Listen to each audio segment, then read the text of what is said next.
This season on For Pete's Sake. I want you to understand how disrespectful that is. You're not going. Don't punk us. As a black actress of a certain age, how do you make sure that you're not being put out to pasture? You don't believe the hype. Don't buy into that. I call it the U50. Maybe you ought to start trusting your daughter a little more. She crosses the line more and more. I have to move. Where are you gonna live? Kidding me? Everybody look to your right, please. This is absolutely the busiest time of the year. You guys leave yet? No, Dad's still not ready. How many concussions have you had? I'd say 9, 10 or so. Do you have memory loss? I want to get in front of this. Make the appointment. You guys have never really asked me about what college I'm interested in. You're a Trojan, Ryan. RJ and Ryan may be twins, but they're so different. Do I have autism still? What would happen if the cop said, put your hands up, freeze? I will call my mommy. No, because then you have to reach into your pocket and They will shoot you. It's about taking care of each other no matter what. we are in this together, right? It's all about togetherness. Did you just fart? Hey, baby. Oh no! I didn't know you were here. Oh, we getting kicked out of this damn neighborhood.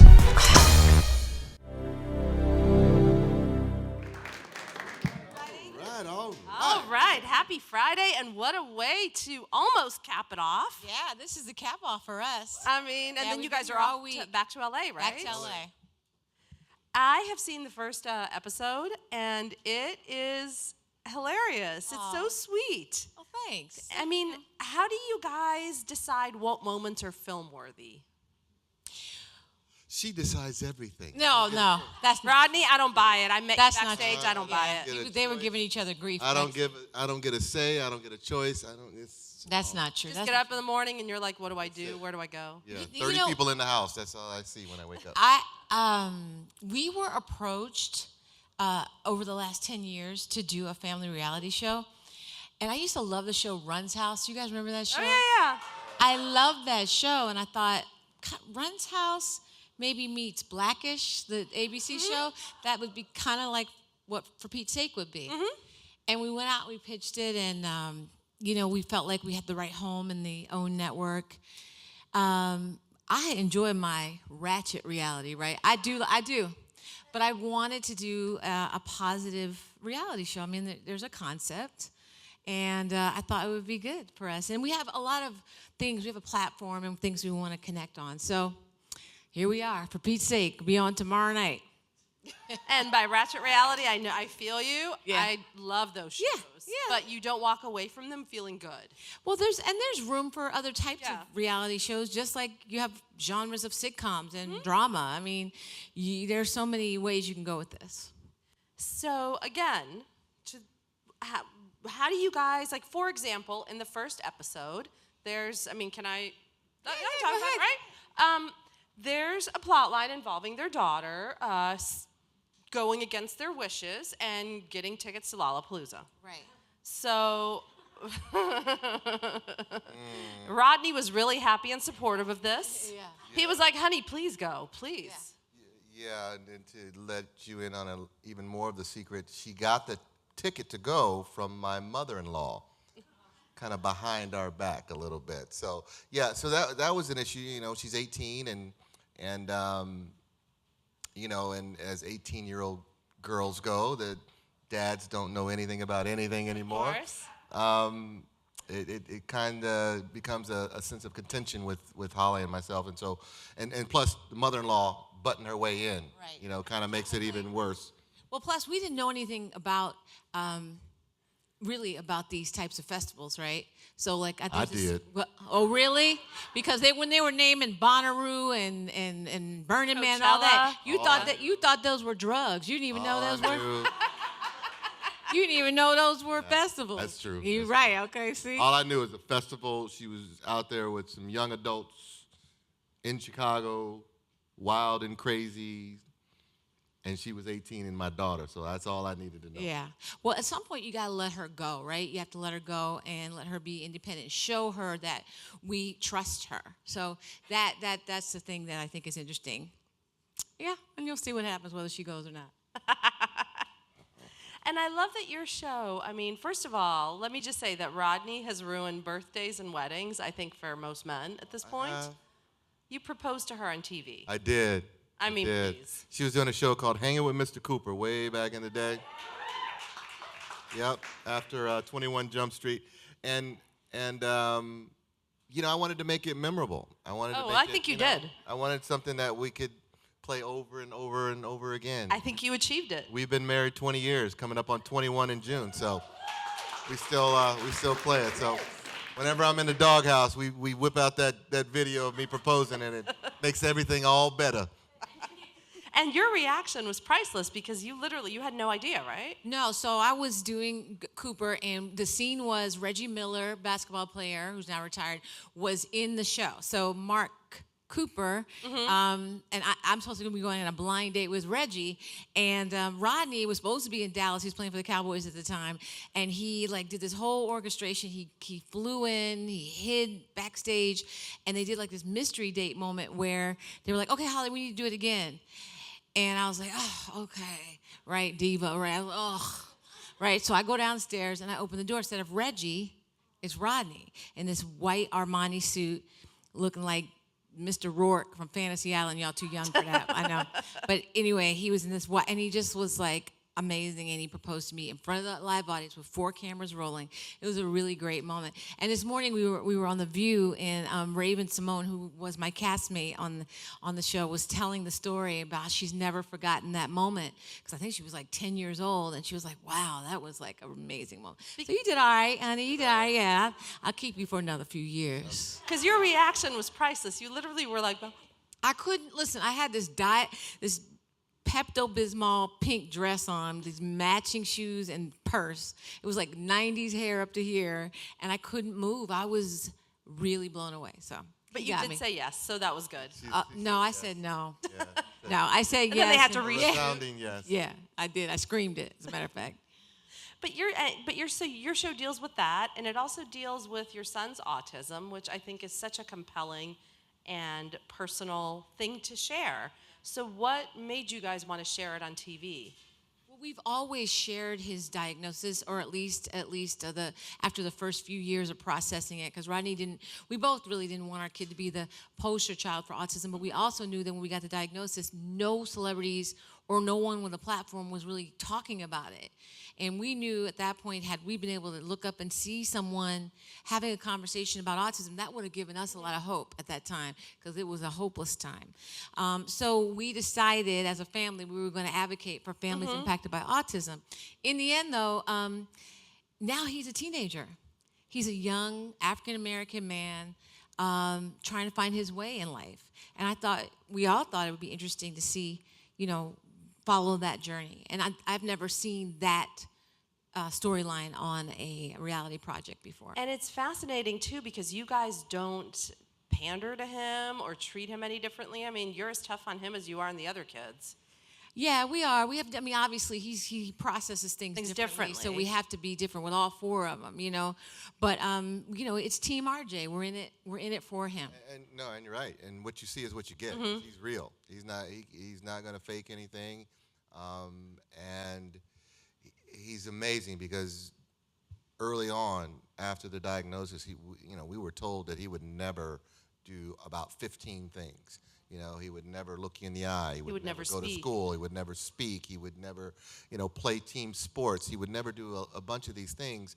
And he's checked them all off the list. So we just wanted to showcase that, and we're so proud of him and where he's come. And like Holly said, it just gives, I think, other people watching that may just get a diagnosis like that to let them understand that there's light at the end of the tunnel, and there's room for growth.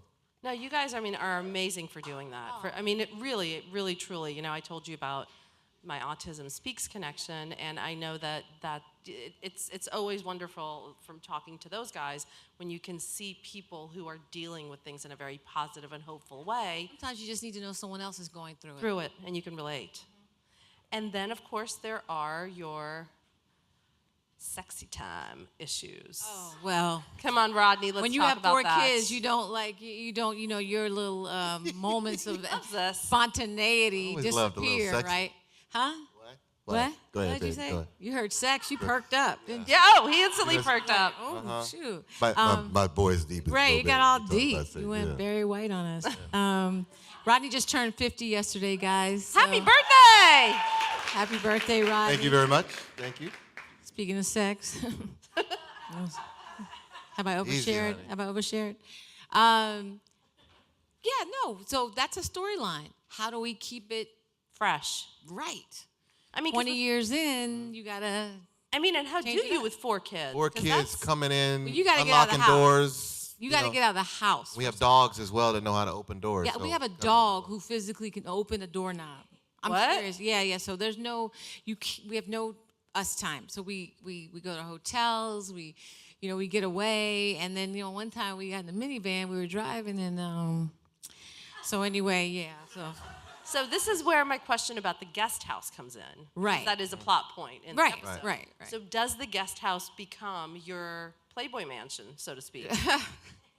Oh, No. That was Rodney's idea. that was my Yeah, plan. that's what he Yeah. wanted Get to me. do. You get me, don't you? You Oh, I fully get you. Yeah. Have a little place to go to be Right. to keep it spontaneous. No, my mom got a hold of that, and yeah. So Oh, wow. Your mom is just went. yeah, and speaking of sexiness, Rodney doesn't like to hear his mother-in-law, but she's 80 now. She's dating. Seriously? Right? Yeah, she's cute, right? She's How cute. does she meet guys? Online? Well, the kids signed her up for Black People Meet and What? yeah, and Oh yeah. Tinder. Tinder and farmersonly.com and I don't think they have FarmersOnly.com on the East Coast. but they got it out west. Yeah, they do.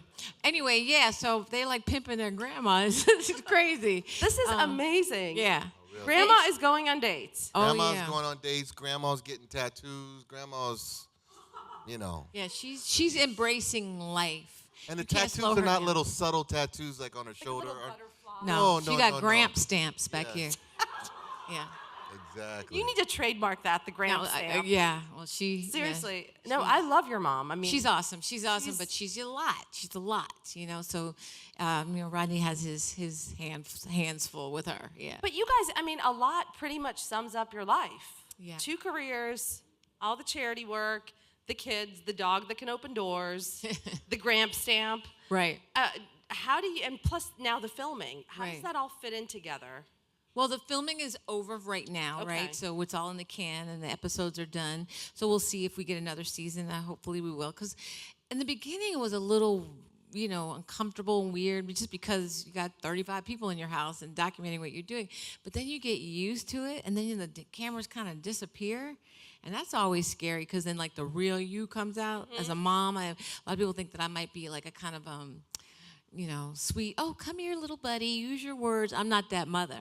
Right, I'm a real mama, and every now and then I catch myself going, "Oh wait, I don't want, I'm not trying to get in trouble here." But so you forget the cameras are there. You do.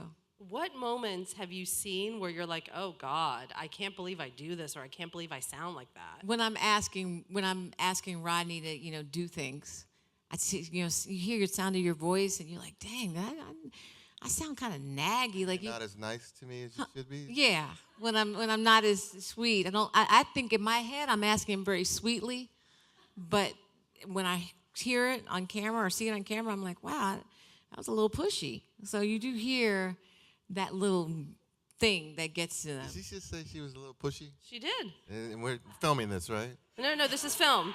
Okay. And it will go on VOD, so you can Yes? replay it over and over and over again. Thank you very much. You can clip it out and replay it Yes? if you want. All right. Deal.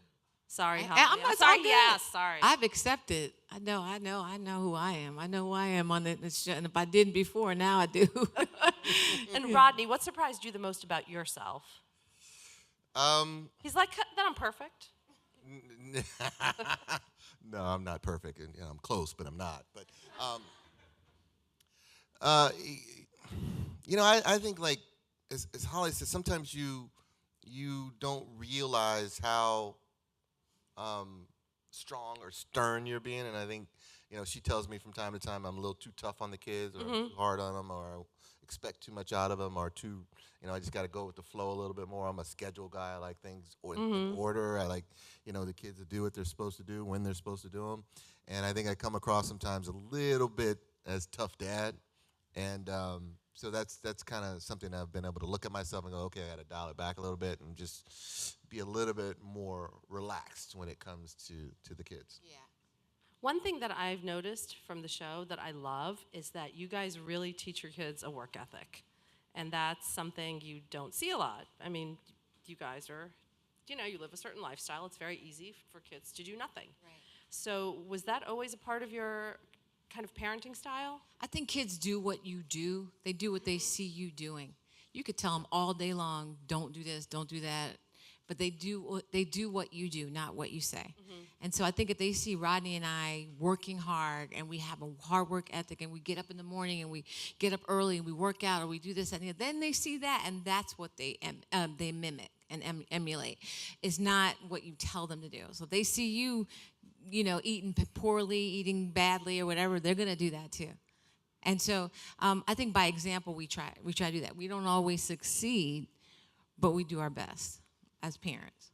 What are some of the issues that you deal with in upcoming episodes? Oh, well, you mentioned one with my daughter getting older, going to Lollapalooza. We deal with who's going to get the guest house. We deal with, there's a possible new live-in person in our house, meaning my mother-in-law. What else do we deal with? Well, yeah, and then not only is she living, but she has big, giant African desert tortoises, like big, huge turtles. And 2 dogs. They're the size of toilet seats, these big old turtles, and she has dogs and chickens. You cannot make this up. No, she has dogs and chickens, and she gets her chickens lay fresh eggs. Look, and the guest house, and the guest house was ready-made, right? All you bring the toothbrush. Yeah, that's turnkey. It. Turnkey, bring your she pulls up. Yeah, saw, like Sanford and Son. She pulled up in that big old everything that she's ever owned. She brought it all. And then we also, it's fun and light and inspirational and humor and heart and all that. But we also go there talking about another topic that I haven't seen in this genre, which is what happens after a 16-year NFL career. You have concussion issues. Yes. You have, CTEs all in the news. These are things that we talk about all the time. One of Rodney's best friends was Junior Seau. He took his own life. So these are things that are real deep issues that we talk about. And you'll see us, navigating that on And I saw in the that's amazing that you deal with that, because you played for a long time. Yeah. And that's... I still feel it. I feel those 16 years, in my body. So, yeah, I think when we decided, or when it was brought to us to do this, that we wanted to make it real, and we didn't want to hold anything back, because we didn't want it to be manufactured. We wanted it to be real and authentic in who we are, and it's something I had to learn. It wasn't something that came easy for me, because I like to be a private person. I like to keep things close to the vest, but being able to open up and share your experiences and share your life, we found over the years, and even more so since I've been with Holly, is that it's really helped people. So the feedback that we get by sharing RJ's story, or sharing our relationship story, or sharing our family story, good or bad, has helped people. And I saw in the preview, Holly, that you also deal with something I think that impacts all actresses over the age of 21. The lack of roles. It's like, you can laugh, but it's true. It's Olivia Wilde just said in an interview that she was told that she was too old to play opposite Leo DiCaprio. It's completely true. And then when you factor in actresses of color, there are very few roles, as we know. We've seen a lot of, but in television it's a little bit better. The diversity factor is higher, so I bring my fellow black actresses around, and we have our little conversation. I know, I saw that. And we lift each other, and that's what you need, a community. And what is your takeaway from doing this season? What did each of you learn about each other? Tolerance, even more. We have that, but when we talk about, it's a lot of things, a lot of emotions going through. There's tolerance, like I mentioned, but there's also, when you step back and look at it, at least for me, I can say that I'm pretty proud. Pretty proud, you know, when you have 4 kids and they're doing the right thing. They're in school. You know, one's going off to college soon, and you know, and you hear so many horror stories of other kids that are teenagers and doing different things. You're pretty proud because I'm hard on them, like I said, at home and want them to do and to strive to be the best. But when you hear other parents and other people outside, when they go outside of the house and they come back and you hear other people talk about how well behaved your kids are and how impressed they are with your kids, that makes it all worthwhile as a parent. So I'm pretty proud of what we've been able to put out there. And that is not to say that we have perfect kids, because Lord knows we don't.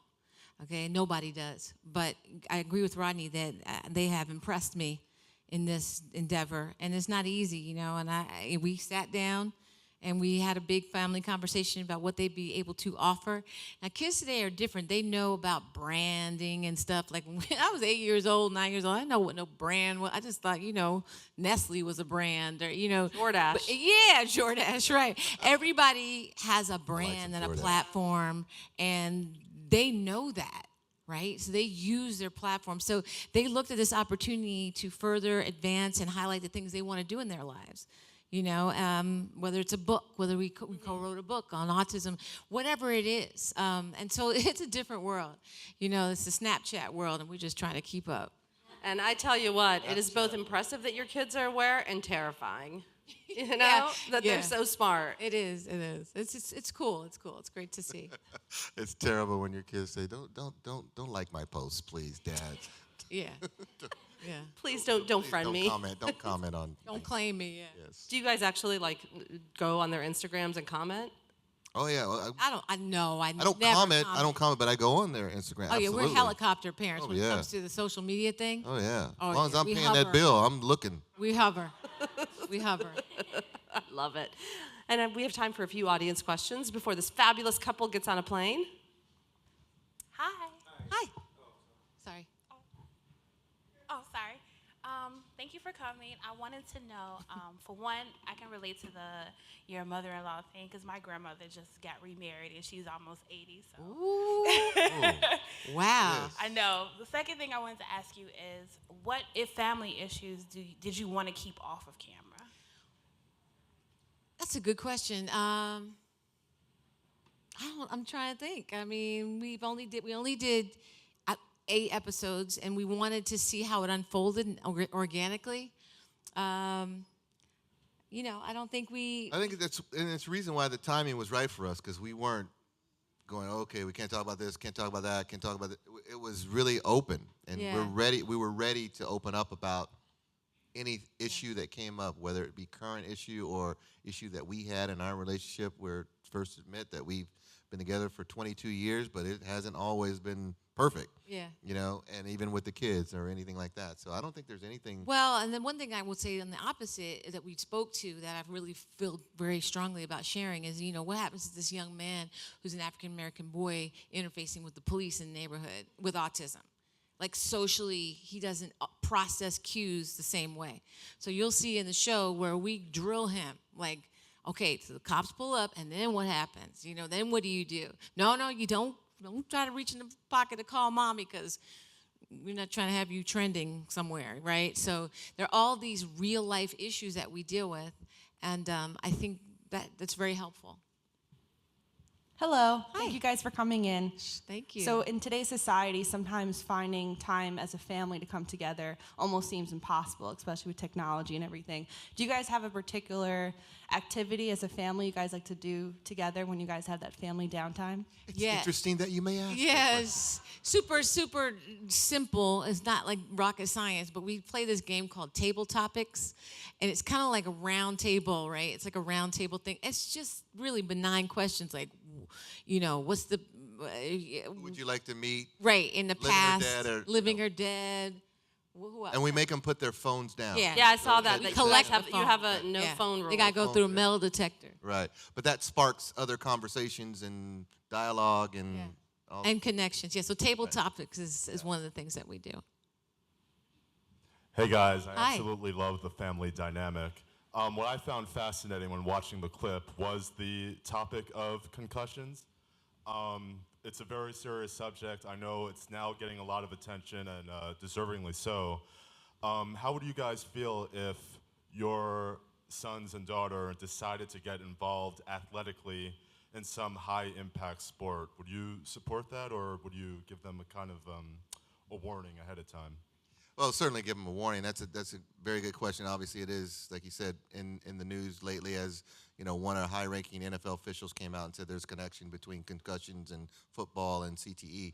And we've dealt with that, and we deal with it on the show. I have, of the 4 kids, they all have their special talents in music and athletics and things like that. And our 13-year-old is very athletic, and he's very gifted, and he's built like a football player. Now, for us, thank God he's kind of gravitated towards basketball and baseball, and is really a really good baseball player. But, I don't want to sound hypocritical, because I played football since I was 8 years old, and it's given me so much, and played 16 years in the league, and I took away so much from football, but we know so much more now than we did when I was playing.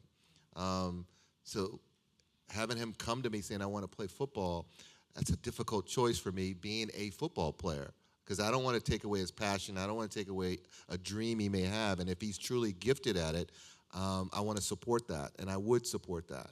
Now that's a fight in the house, but I would support it and make sure that every single safety precaution was taken, all the way up to having the right coaches for him and the right equipment. But we have a lot of information now, and I'm with this man, and we're worried about CTE. So why, as a mom, with all that information, would I want my son starting, to play a game that is violent? I don't care what kind of coach you have, you're still going to get your bell rung and get concussions. So why, with that knowledge, would I say, okay, son, go off and play football, a sport that is potentially could, really damage you for the rest of your life? So these are the things we talk about during For Pete's Sake, and we actually have an episode where we, the kid's like, I want to play ball, but I don't want to go tell the coach. My mommy said, my name is Robinson Peete. My dad played in the league, but my mommy says I can't play football. So this is a conversation in the country, and we're going to have it on For Pete's Sake. I think that's absolutely incredible, because I've often wondered the same question, where you read about players with CTE who then encourage their kids to play. Yeah. And I'm just like, what? Yeah. What? Yeah. But that comes from this lineage of guys who football was everything to them. And again, gave him so much and was the foundation of who he is. So it's kind of like Rodney said, could be considered hypocritical. But now that we have information that you didn't have when Rodney was 8 years old. So we'll continue this conversation later. We will. On the plane, sorry, Rodney. One more question, please. Yeah, hey, happy belated, man. That's cool. Thank you. So aside from one of your sons having autism, and then you going over the issue of race with him, and I mean, as you know, since Rev Run, we've had the social tension and racial tension kind of rev up. So how do you even make time to go over with that whole issue with your whole family? Because that's a lot. Oh, boy, every day. I mean, with all the things that you see in the media, every single day, like our kids roll their eyes. Mom, there was another kid shot unarmed. Mom, did you hear what happened in Chicago? Mom, what do you think about this? Mom, what do you think about the presidential, nominees? And, they're like, Mom, wait, Mom, when you were on Celebrity Apprentice, was Donald Trump like that? Like what, they want to know all this stuff, right? And so every day there's something that's trending that they want information on. So it's a nonstop. As a parent, it's like you don't have all the answers. Sway. See, I pay attention. I don't have the answer when I say to the kids, and they laugh it off. I'm like, I ain't got the answer. Sway, I ain't got, because they want to know, well, why did this happen, and will this happen to me? Mm-hmm. So they're always asking about their blackness. They're asking about, politics, what's going to happen, and so it's a lot. It's a lot, but we do the best we can. And even if you don't have the answers, it's important to engage in the conversation, right? So they understand that you're not, oh, don't worry about that, or we don't want to talk about that. We want to engage, and we engage our kids to ask questions, to understand what's going on in the world, and we try to give them, the knowledge that we have as best we can, and sometimes that's right, and sometimes that's wrong. And when does the show premiere? Tomorrow night. Tomorrow night on Yep, OWN. on OWN. Thank you so much. 9 o'clock. 9 o'clock on the OWN network. Thank you so much, guys. Saturdays on the OWN